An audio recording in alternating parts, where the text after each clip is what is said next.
মহামান্য আদালত, কালগড়ায় থাকা একদম শান্তশিষ্ট এই লেবু আজ কাঁচা বাজারের সিন্ডিকেটের শিকার।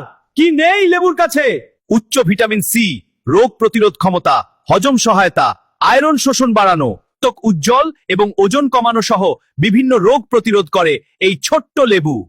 কিন্তু প্রত্যেক বছর রমজান মাসে তাকে সিন্ডিকেটের শিকার হতে হয়, ফলে মানুষ সারা বছর তাকে 10 টাকায় 3টা পাওয়া সত্ত্বেও রমজান মাসে এসে সবাই তার গুণাগুণ ভুলে যায়।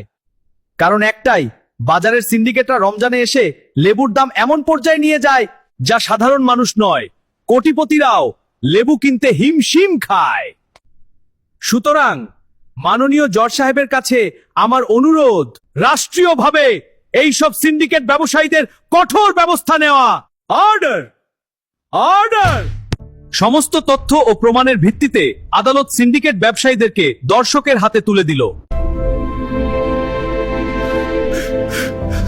ওই দর্শকেরা, ভিডিওতে লাইক করো এবং ফলো করো।